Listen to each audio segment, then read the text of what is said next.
Bueno, muchas gracias a todos y muchas gracias a ustedes por venir. Estoy muy contento de estar acá y estar acá en esta provincia tan linda, así que muchas gracias. Bueno, con respecto al libro, a ver, a nosotros nos interesa en las charlas tener interacción, así que desde ya, a medida que hago esta pequeña introducción, ustedes pueden ir pensando qué preguntas les surgen acerca de lo que entendemos como el ideario libertario, o sea, todo este pensamiento libertario, esta corriente de pensamiento, que en realidad nace de la escuela austríaca, lo que llamamos la escuela austríaca en economía, que, bueno, sí, supongo que si están estudiando acá más o menos saben de qué se trata, así que me ahorra algunas explicaciones adicionales. Así que, y como sabrán, y si también si entran a revistas científicas y demás, la escuela austríaca no es la escuela imperante, ¿no? Es una escuela más o menos, o más bien bastante marginal dentro de la academia, y los libertarios se basan fundamentalmente en esta corriente, y también en la escuela de Chicago. A la cabeza de Milton Friedman toman algunas ideas ahí para el mercado laboral, para la inflación, toman algunas de estas medidas. Pero vamos, ya que supongo que algo de conocimiento previo hay acerca de este tema, vamos directamente a la cuestión de dónde se aplican estas ideas, o cómo se aplican, o cuán efectivas son, que me parece lo más interesante para introducirnos en este tema, y lo que exploramos en el libro aborda también esto. ¿Cuáles son los países que uno podría tomar como modelos, o cuáles son los distintos caminos que puede tomar los países con respecto a su propio desarrollo? Vamos a hablar, digamos, primero que, vamos breve, el país número 1 del mundo, ¿cuál es? En términos de PBI, es Estados Unidos. ¿Qué nos encontramos en la economía de Estados Unidos? Bueno, nos encontramos un déficit crónico, o sea, hace más de 20 años que Estados Unidos tiene déficit fiscal. Por ende, al mejor estilo keynesiano, que Keynes que era lo que planteaba, que tenía que haber déficit provisorios para estimular a la economía, bueno, Estados Unidos no se quedó con el provisorio, sino que fue crónico, o sea que son más keynesianos que Keynes, porque Keynes no hacía una propuesta de este tipo. Y lo que nos encontramos es un Estado interviniendo fuerte, porque Estados Unidos, por ejemplo, tiene el gasto público sobre PBI más alto que el de China. O sea, fíjense, ¿no? Porque nosotros en nuestro imaginario tenemos a un China interviniendo y a un Estados Unidos más de libre mercado. Sin embargo, nos encontramos con una fuerte presencia del Estado, y actualmente con Biden tienen el plan de infraestructura más grande de toda su historia. Construcción de viviendas, construcción de rutas, en fin. O sea, tiene un Estado que interviene. Y aparte de todo esto, podríamos agregar muchísimas cosas más. Destaco los puntos principales. Una economía que, ya lo vimos con Trump, que lo exteriorizaba bastante, proteccionista. Si ustedes se meten en la página de la Organización Mundial de Comercio, van a ver que es uno de los países que más protección a su industria tiene en el mundo. Por ende, desarrolló el proteccionismo.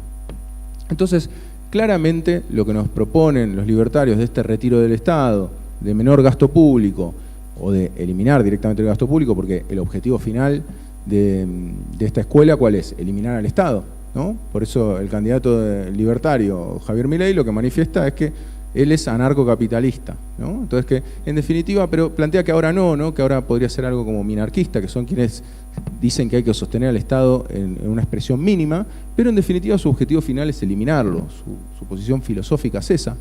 Entonces nos encontramos con que Estados Unidos, con este primer ejemplo, va totalmente en otro sentido al que plantean los libertarios. ¿Qué otro ejemplo podríamos adoptar? Podríamos decir, bueno, ok, no importa la economía más grande del mundo, podríamos no tomarlo como ejemplo. De hecho, Estados Unidos no es ejemplo de muchas cosas, no estoy diciendo que sea un ejemplo a seguir. Podríamos decir, bueno, ¿cuál es el país que más creció en estas últimas décadas? Y ahí sí nos encontramos con China. China, ¿qué tiene? Al Partido Comunista a la cabeza, o sea que ya de arranque encontramos un problema que de libertario no parece tener mucho ya el partido que lo conduce.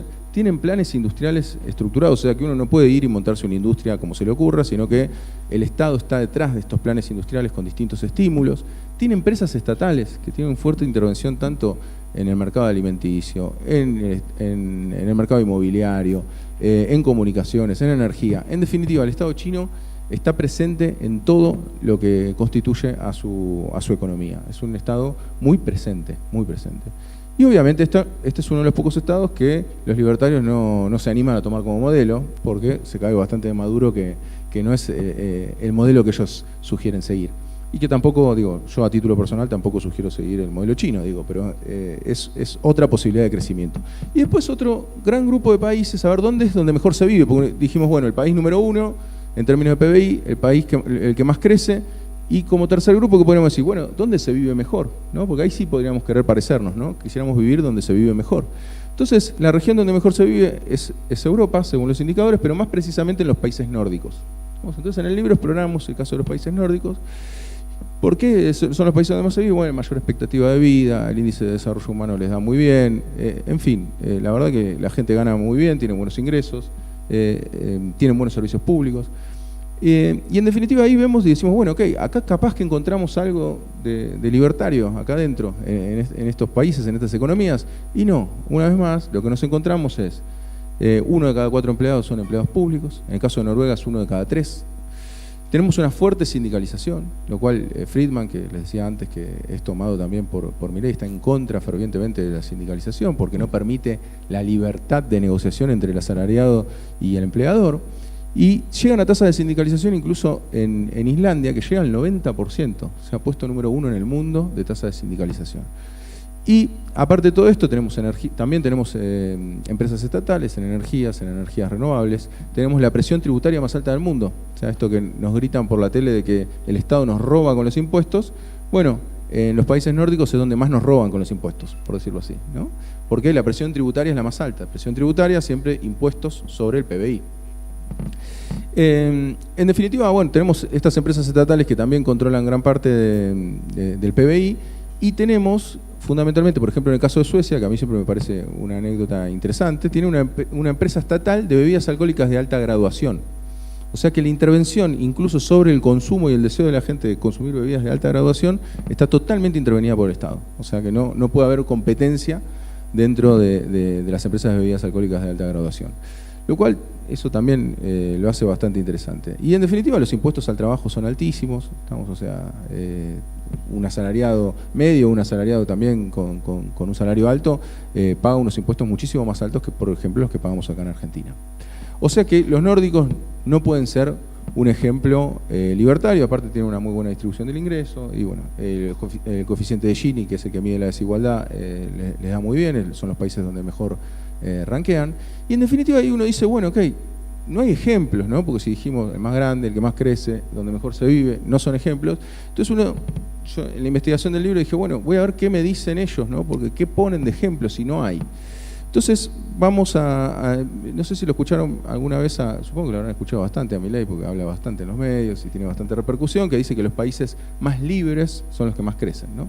Más allá de no disputar la palabra libre, que la podríamos filosofar un rato largo y no es la intención, uno podría pretender que, bueno, que las medidas que él propone son las que hacen crecer más a los países, ¿no? Capaz que no se dan estos 3 ejemplos, pero en el resto de los países sí se da.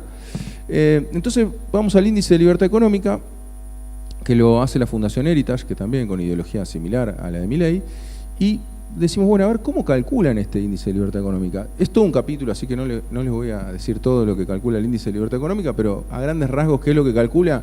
Muchas cosas con un promedio simple, distintas variables, entre las cuales están, por ejemplo, la intervención misma del Estado, o sea, el gasto en salud, en infraestructura, en educación, o sea, está metido eso dentro de lo que ellos llaman la eficiencia del Estado, y a su vez también tiene, por ejemplo, el funcionamiento de la justicia, y el funcionamiento de la justicia lo miden por la percepción que tenemos acerca de la justicia, o sea, no algún dato objetivo sobre la cuestión, sino sobre una percepción. Que, ojo, se puede incorporar siempre la percepción a análisis sociales desde ya, pero bueno, el índice de libertad económica, al poner muchas variables y a que todas estas sean un promedio simple, lo que resulta que uno en principio podría decir que es lo más interesante de ver, que es la presión tributaria y el gasto público, porque al principio cuando uno dice las ideas libertarias y escucha lo que nos gritan en la televisión todo el tiempo, uno podría pensar que si el Estado es el que nos roba, entonces la presión tributaria más baja debiera ser el país libertario por excelencia, ¿o no? Digamos, o sea, el Estado que menos nos roba, ¿no? Porque no hay un Estado con 0 impuesto, ¿no? Pues si no ya no es Estado. Entonces, ¿cuál es el país que está más cercano a ese 0% de presión impositiva? ¿Alguno lo sabe acá, capaz que de casualidad? ¿Quién? No es Panamá. No. Sí, pueden tener excepciones fiscales, pero...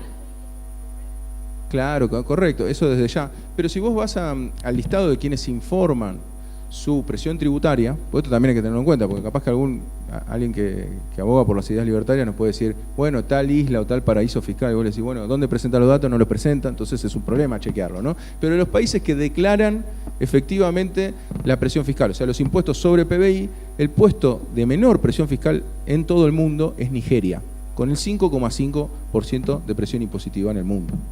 O sea que uno en principio lo que podría decir es, ¿por qué no me están hablando en la tele de Nigeria? ¿No? Que no tengo nada en contra de Nigeria, digo, es más, me encantaría tener más información sobre Nigeria, pero lo que quiero decir es, eso no pasa. Y el otro aspecto, ¿cuál podría ser? Bueno, el gasto público, ¿no? Que también nos dicen que el gasto público es distorsivo, que el gasto público no está bien. Entonces uno dice, bueno, okay, vamos a buscar cuál es el país que menos gasto público sobre PBI tiene en el mundo. Y adivinen cuál es la respuesta. No es Nigeria esta vez, es Somalia. Vamos, o sea, el país con menos gasto público sobre PBI es Somalia, con más o menos el 8%. En definitiva, no tienen ejemplo, pero retomando entonces el índice de libertad económica. El índice de libertad económica pone estas variables, pero claro, como pone un montón de otras variables, terminan diluidas, ¿no? Entonces el índice de libertad económica te da países que uno no se espera que te vayan a dar. ¿Pero por qué? A ver, y acá es donde va un poquito la trampita. En realidad el índice de libertad económica, ahora contándoles un poco el final, en realidad intentan de que ese índice correlacione mucho con el crecimiento. ¿Por qué? Para que puedan decir que los países más libres son los que más crecen, que es lo que termina repitiendo Milei. Entonces, pero vamos al puesto número 1. Vamos al puesto número 1 del índice de libertad económica, que ahí decimos, che, acá está el país que estábamos buscando. Y adivinen quién es ese país, Singapur. Entonces uno podría decir, bueno, vamos a ver qué tiene Singapur ahí de libertario ahí adentro. Bueno, cuando uno va a Singapur, ¿qué se encuentra? Que el 20% del PBI de Singapur está explicado por las empresas estatales. Fíjense qué dato, ¿no? Muchísimo más que el de Argentina, desde ya. Nos encontramos con que tiene al mismo gobierno al poder hace más de 60 años. El PAP. Es el mismo partido que está en el gobierno. Y después lo que nos encontramos es que el mayor poseedor de tierras, ¿quién será? ¿Algún privado o algo por el estilo? No, es el Estado el mayor poseedor de tierras. ¿Y qué hace con esas tierras? Bueno, hace plan de vivienda y planes industriales. O sea que es un Estado activo el de Singapur. O sea que uno dice, che, pero entonces, en definitiva, ¿qué está pasando? No encuentro tampoco ejemplo en el puesto número 1. Y cuando uno le dice a un libertario, che, pero en Singapur pasa esto, te dicen, no, el ejemplo, porque ellos van rotando de ejemplo, y esto es importante tenerlo presente. Sobre todo esto, yo también quiero darle instrumentos para que ustedes cuando hablen y debatan, y también les sirva esto como herramienta de debate, se van al puesto número 3. No pasan por el número 2, a Suiza lo pasan por alto, y van al puesto número 3, que es Irlanda. Yo me fui hasta Irlanda. Me quedaba de paso, no fui solamente por Irlanda, y lo que me encontré en Irlanda, dije, bueno, ahora sí, llegué, ahora sí, este es el ejemplo que me repiten todo el tiempo. Sabía, ya contaba con la información de que hay muchas empresas que se instalan ahí en Irlanda, dije, bueno, podría ser quizás el ejemplo que vengo a encontrar. Bueno, ¿qué nos encontramos con Irlanda? Bueno, en principio, ya cuando consumís algo, el IVA es el 23% en vez del 21% que tenemos nosotros. O sea que la presión sobre el consumidor ya es más alta que la nuestra. O sea que ya nos encontramos algunos cortocircuitos.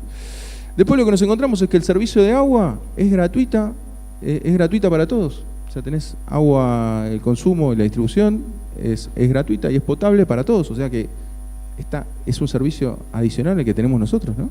O sea, pues nosotros pagamos por el agua, bueno, ahí no se paga por el agua.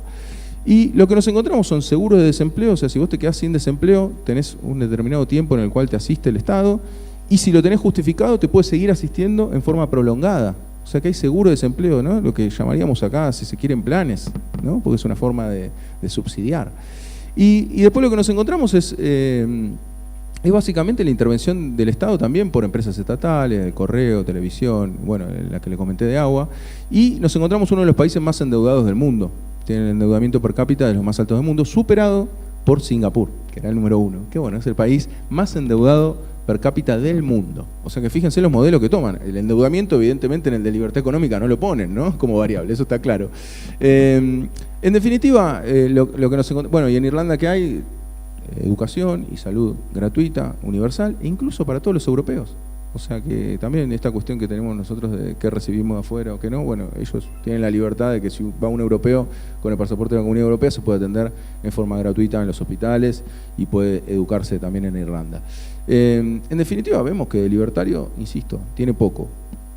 Y bueno, en definitiva ahí nos quedamos como sin ejemplos, no hay más, no hay, ¿qué encontramos? A ver, sí, para no hacer cherry picking nosotros, que es una selección de los datos. Otro dato importante, sí, es que cobran menos impuestos a las empresas. El 12,5% de impuestos a grandes corporaciones, por eso se instalan grandes corporaciones en Irlanda, y son la sede de Europa. Ahora fíjense qué llamativo, Irlanda en un solo año, en el año 2015, crece su PBI un 26,3%, en un solo año, fíjense qué locura, ¿no? Superando a China, a todo, en ese año.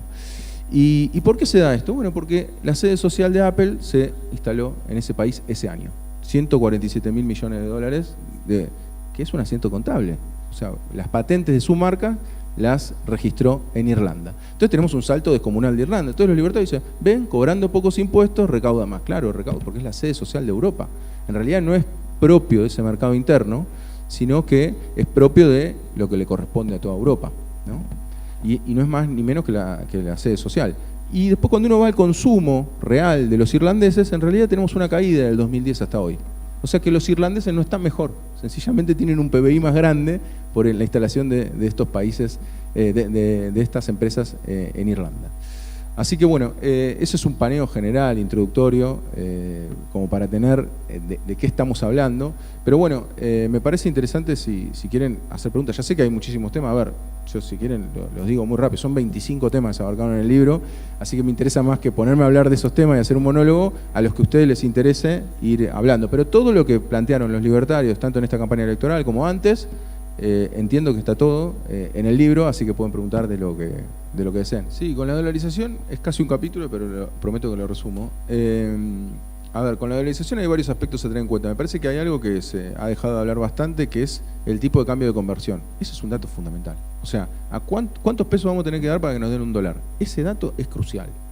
Es el dato central. Pero fíjense que a veces pasa por alto, ¿no? Dolarizar y está esta cosa de si se confunden que la dolarización, si uno gana 200.000 pesos son 200.000 dólares. Más allá de esas cuestiones, confusiones metodológicas, si ustedes están acá en la universidad, entiendo que esa confusión metodológica no la tienen, así que vamos a saltearla, digamos.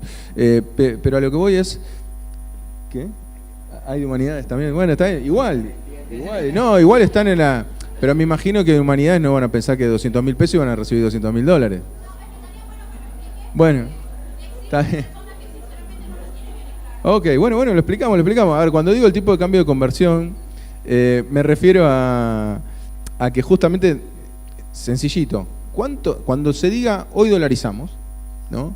¿Cuántos pesos que tenemos en la billetera, que tenemos en la cuenta, que tenemos, vamos a tener que dar para que nos den un dólar? Ese dato es fundamental.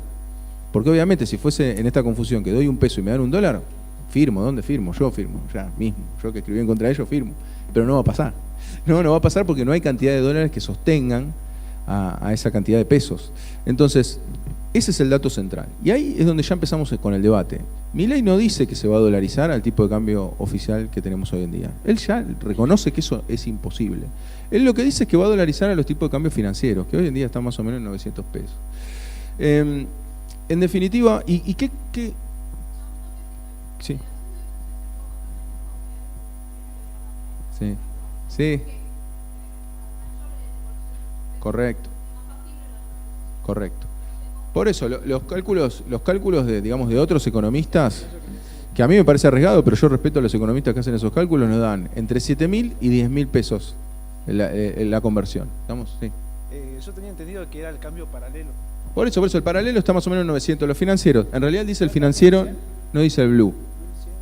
Bueno, ustedes saben que acá siempre está un poquito más caro, pero el financiero ya está rondando los 900 y pico, a ver si capaz que alguno puede chequear, 900 y pico, y el paralelo también estaba rondando 950. ¿Y qué pasa si...? 925, el blue. Pero él siempre dice al financiero y está bien, eso es correcto, que él diga al financiero y no el blue, ¿no? Porque tiene mayor volumen de transacción, eso hay que tenerlo en cuenta. ¿Y qué pasaría si hubiera dólares? Por eso, lo primero que tenemos que entender es esto. ¿A cuánto vamos a convertir? Por eso, ahí redondeo, ahí vamos. Les prometo que llegamos. Si nosotros hacemos la dolarización, tenemos que entender a cuánto vamos a convertir. Para convertir, obviamente, si yo te voy a dar dólares por cada peso, por los pesos que vos me des, ya sea 900, sea 7.000 o 10.000, yo tengo que tener los dólares. Estamos para dártelos. Si no, soné. Más o menos el circulante están 10.000 millones de dólares, ¿no? Entonces, lo que hay que hacer es esa recomposición y a tu vez también están los LELIQs, digamos que es promesa en pesos también futura. Entonces, ahí Milei lo que dijo previo a las PASO, y esto me parece muy interesante, es que aparte en el Banco Central, ¿qué es lo que tenemos? Tenemos títulos de deuda argentina. Entonces él lo que dice es, bueno, las juntamos todas, supongo que alguno lo habrá escuchado, y hacemos un fideicomiso en el exterior y lo vendemos. O sea, como que juntamos toda la deuda, para no hacerlo complicado para los sociales, ahí que me dicen, juntamos todos los papelitos que tenemos de deuda argentina futuro, los juntamos, todos lo metemos en una misma bolsa y lo vendemos. Vamos.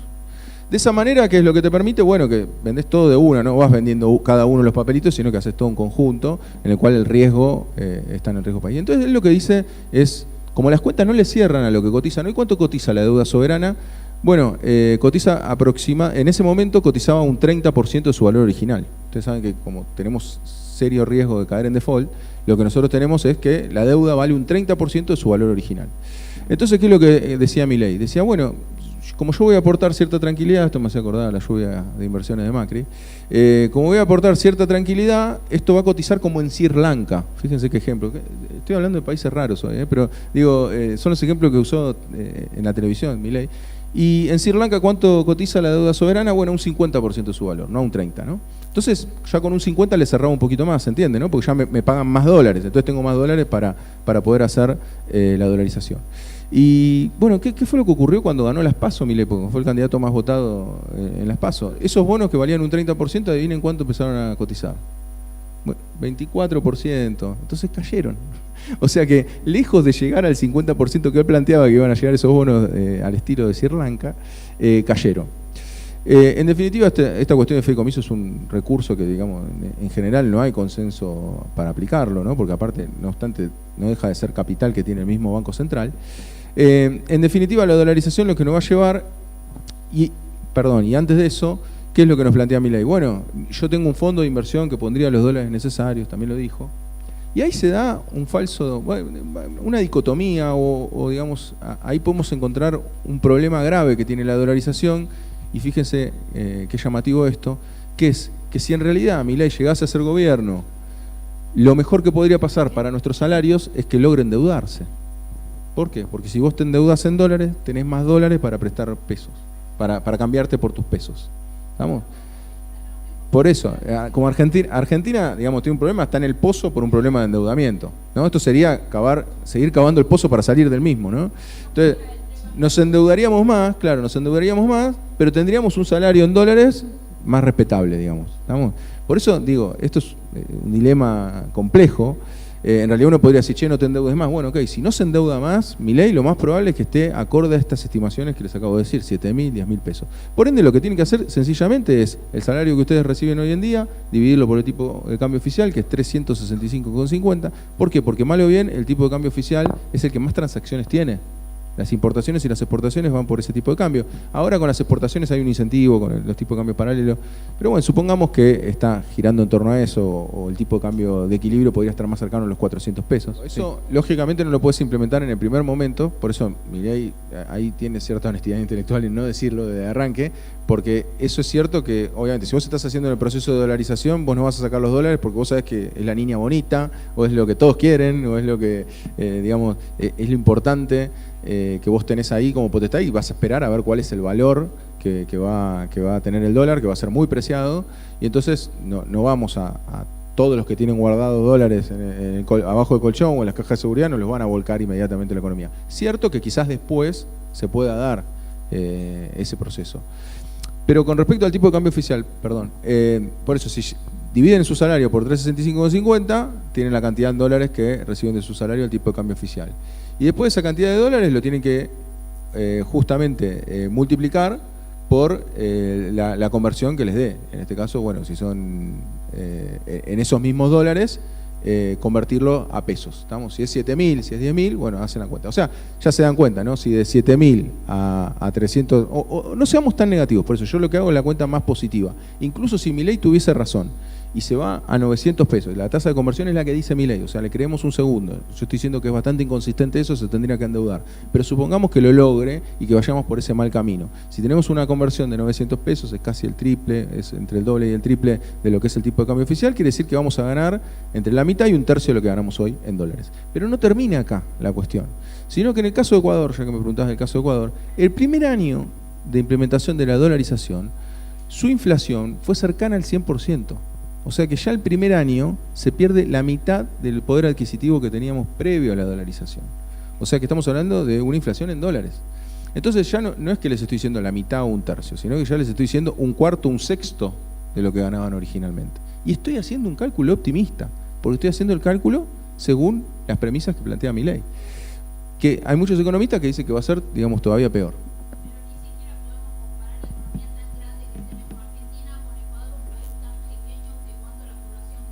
Por eso, con respecto a Ecuador, es interesante el caso de Ecuador. ¿Por qué? Porque el caso de Ecuador apenas dolarizó. ¿Qué fue lo que ocurrió? Ecuador fue uno de los países de la región que menos creció. Es importante también destacar cuáles son los países que están industrializados que dolarizaron. ¿Cuál es el problema? Que uno cuando dolariza sigue el ciclo económico de Estados Unidos. Y ahí a veces hacen los defensores de la dolarización, dicen, bueno, pará, yo prefiero en vez de tener 140% de inflación, prefiero tener la inflación de Estados Unidos, no sé, estará en el 6%. No, pará, es inflación en dólares. O sea, es una inflación dura. Y imagínense ese primer año en 100% de inflación en dólares. O sea que no es una cuestión tan sencilla, perdemos soberanía, bien como decías vos. ¿Por qué? Porque quedás atados a los ciclos económicos. La inflación de Estados Unidos no responde a un ciclo propio. ¿Cómo se dan los ciclos económicos? En función de tus exportaciones, de tus importaciones y de cuán competitivo sos con respecto al mundo. Bueno, vos no tenés el recurso de, si sos menos competitivo, de evaluar. Que esto te permite volver a ser competitivo, ¿no? Por poner solamente un ejemplo. Entonces quedás totalmente atado al ciclo económico de Estados Unidos y tiene que ver con lo que vos estás diciendo también. Con respecto al resto del mundo, sí, es tal cual. A ver, ¿qué problema nos encontramos con el resto del mundo? Porque uno podría decir, che, Estados Unidos vienen diciendo que se va a caer hace muchos años y nunca se cae, que eso también es verdad. Acá los que tienen más años lo van a saber decir, eso es algo que escuchamos hace mucho tiempo. Y ahora sí hay un cambio bastante interesante. Yo no digo que se vaya a caer Estados Unidos, pero sí pienso que hay una lucha de hegemonías. No, yo no estoy completamente convencido de que se vaya a caer, acuérdense, porque siempre mientras tengas el centro de consumo tenés altas chances de seguir siendo potencia, y a China también le es conveniente que Estados Unidos no se caiga. De hecho, lo sostiene mediante la recompra de su deuda. O sea que no es tan sencillo como que Estados Unidos un día nos vamos a encontrar con que, quizás sí, pero digo, son procesos más largos. Pero lo que sí es cierto es que la inmensa mayoría de los países, hasta lo que yo había visto, casi la totalidad de los países tienen déficit comercial con China. Entonces es lógico que China, como gran proveedor de bienes industriales a todo el mundo, quiera empezar a comercializar con su moneda. Es natural, y de hecho nosotros tenemos el caso del swap con China, ¿no? ¿Por qué nos sirven los swap con China? Bueno, porque comercializamos mucho con China y nos permite tener la posibilidad de pagar con ese swap las importaciones que en definitiva hacemos a China. Así que con respecto a la disputa de moneda, sí estoy de acuerdo que no está bien encolumnarse con la dolarización bajo ningún sentido, digamos. Así que, ¿por qué? Porque terminaríamos en una guerra. Supongamos que Estados Unidos quiere volver a traer inversiones y lo que hace es revalorizar su moneda. Bueno, nosotros revalorizaríamos nuestra moneda cuando quizás nosotros estamos poco competitivos. Me imagino que se refería a eso, por eso es que no somos competitivos con respecto a Estados Unidos. O sea, nuestra industria, que eso también es importante, la dolarización, ¿de qué viene de la mano? Viene de la mano de la apertura comercial. Y la apertura comercial, y esto es bastante delicado, digo, porque también acá está lo discursivo y es muy interesante que se entienda bien esta cuestión. Si yo les digo apertura comercial, creo que todos podríamos estar de acuerdo en apariencia con una apertura comercial. Porque uno, ¿qué se imagina de la apertura comercial? Entran bienes del exterior, tenemos más variedad para elegir y suena lindo, suena bien. Está bien, uno quiere poder elegir, ¿no? O nunca le pidieron a algún amigo que fue al exterior, che, tráeme tal cosa que acá no la consigo. Tenés ganas, no sé si les pasó muy seguido, algunos me asientan con la cabeza, así que me imagino que sí. Decís, che, quiero tener más variedad de productos, ¿no? Vos decís, está buena la apertura comercial. Ahora, ¿qué es lo que pasa? En Argentina, cada vez que hicimos una apertura comercial, en el 76 y en los 90, se terminó destruyendo la industria. ¿Por qué? Porque la apertura comercial es indiscriminada. Y esto es lo que propone Milei. Milei lo que propone es, hagamos una apertura comercial indiscriminada. ¿Y esto qué es lo que va a llevar? Bueno, que se destruya la industria local, como ya ocurrió. Ustedes saben que la mayor caída del salario real de la historia de la Argentina es en el año 76, con la dictadura militar, con la apertura comercial. Y de hecho, no obstante los gobiernos peronistas, no peronistas, nunca se pudo recuperar.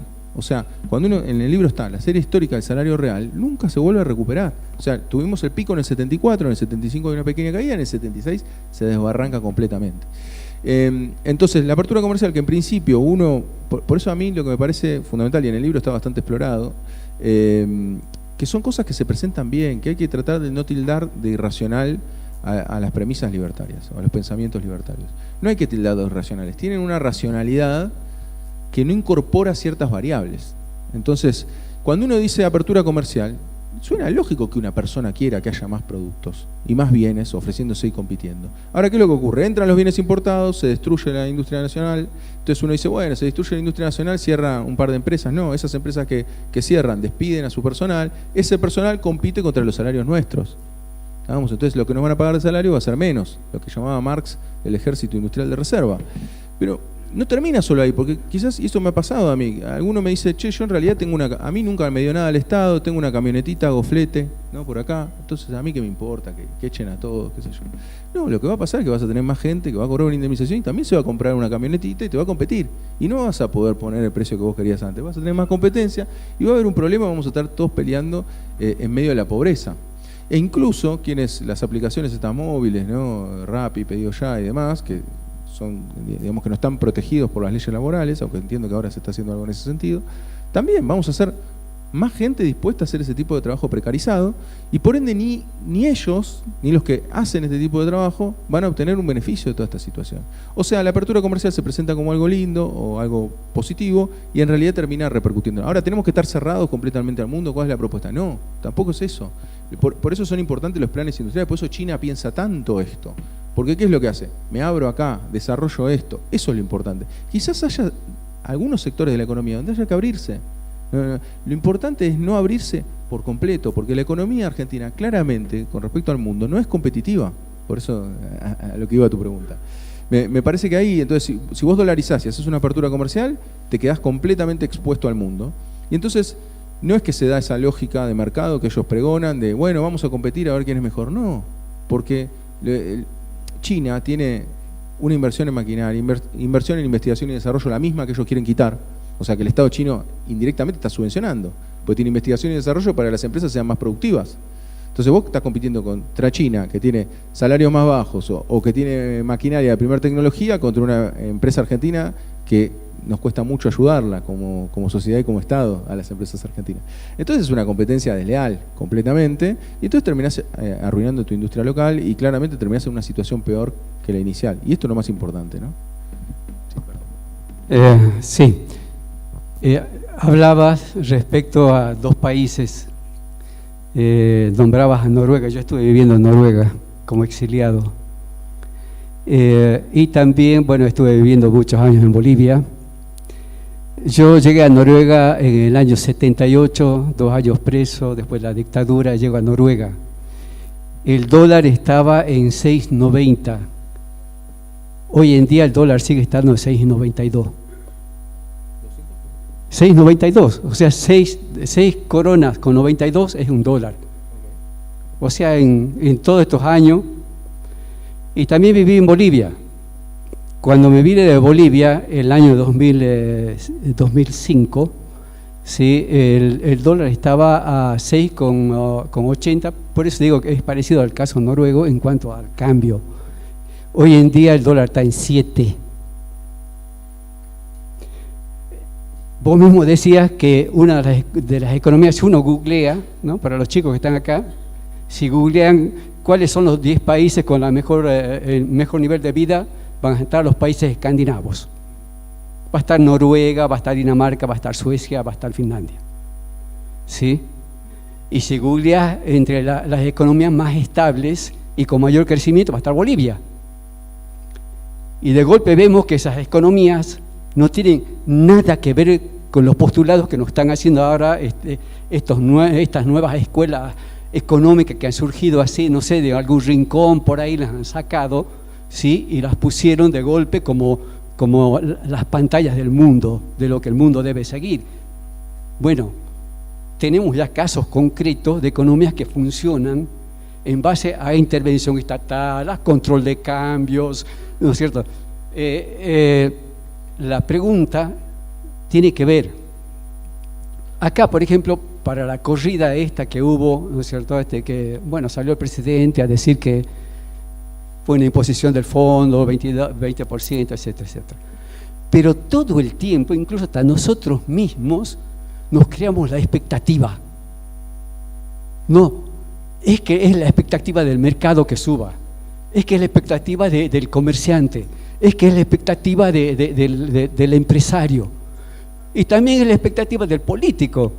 Pareciera que hasta los mismos políticos estamos con esa cuestión de la expectativa económica, ¿sí? De que la economía cada vez va a estar peor, la economía cada vez se va a complicar. Cuando hablamos de inflación, bueno, yo vengo del área de las ciencias sociales, digamos, ¿no? ¿Sí? Pero cuando hablamos de economía, ¿sí?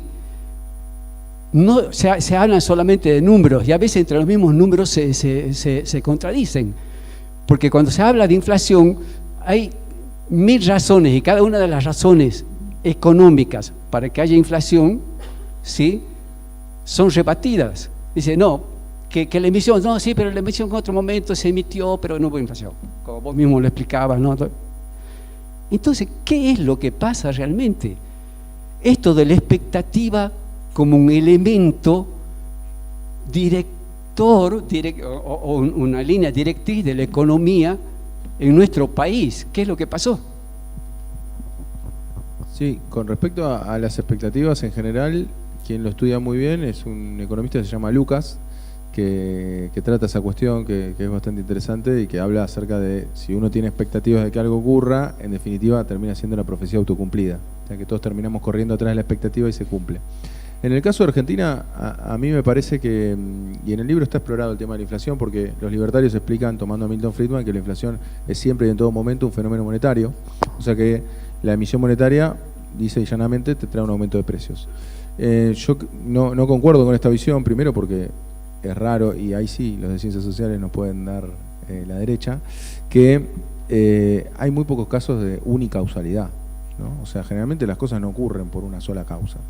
La inflación para mí no es la excepción, la inflación es multicausal sin lugar a dudas, y de hecho la expectativa es un componente importante de ella, pero para mí el componente fundamental, y esto es a título personal, es el tema de la falta de dólares. O sea, a mí me parece que lo mismo, por eso no suena tan descabellado la dolarización en un contexto de falta de dólares, ¿no? Porque decís, justo lo que te falta vas a promover.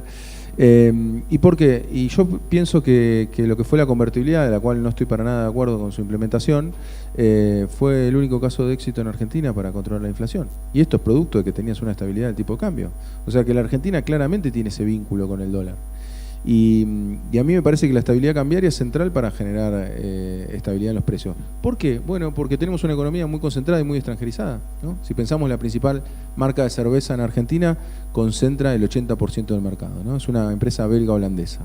Y pensemos en el CEO de esa empresa belga-holandesa acá en Argentina. ¿Cómo presenta el presupuesto en Bélgica? ¿En qué moneda lo presenta? Lo presenta en dólares, en euros, ¿no? No lo va a presentar en pesos. Entonces, cuando hay una devaluación, ¿qué vas a atender? Incluso si ustedes fueran los CEOs, fíjense, le dicen, che, vos tenés que seguir este presupuesto, se devaluó, ¿qué hacemos?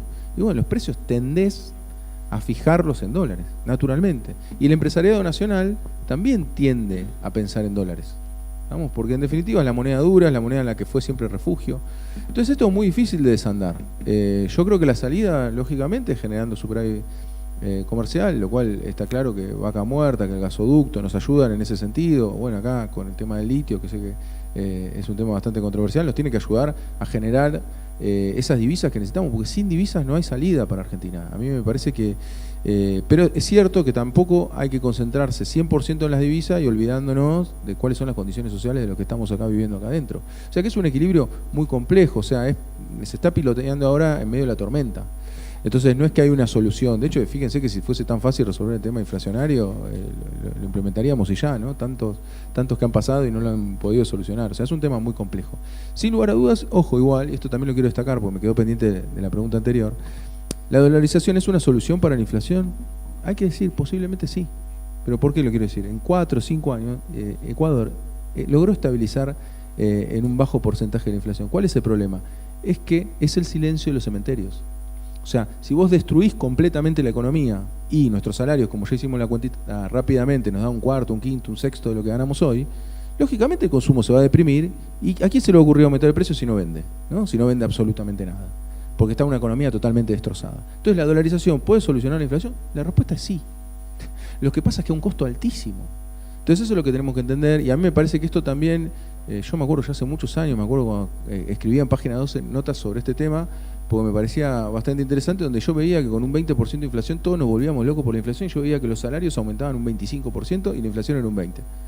Y yo me acuerdo, debe estar ahí, en la nota yo ponía, che, no es el problema principal de la Argentina hoy este, El problema es si perdemos poder adquisitivo, ese es el problema central. Pero entender que, y comernos esa curva, de que en realidad el problema central de la Argentina es la inflación, estoy hablando en términos históricos, ahora ya tenemos una inflación de hecho muy alta, Es un problema, porque en realidad el problema es la pérdida de poder adquisitivo, porque si vos haces esa apertura comercial y tipo de cambio fijo como se hizo en los 90, vos erradicás la inflación.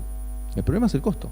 Y aparte, en ese caso, sumado al costo del endeudamiento externo. Que eso no hay que olvidárselo nunca. La apertura comercial, lo que es la dolarización o el tipo de cambio fijo, lo que son los gobiernos que liberalizaron la economía, como en el 76 o como en los 90, siempre nos llevaron a procesos de endeudamiento. Entonces, ¿ahí qué nos dicen los libertarios? Que esto es lo que más me parece que no logran entender la corriente libertaria, que es, dicen, no, nosotros no estamos a favor del endeudamiento. Nadie está a favor del endeudamiento. Si vos le preguntás a Martínez de O, che, ¿estás a favor del endeudamiento? Te iba a decir, no, ni loco.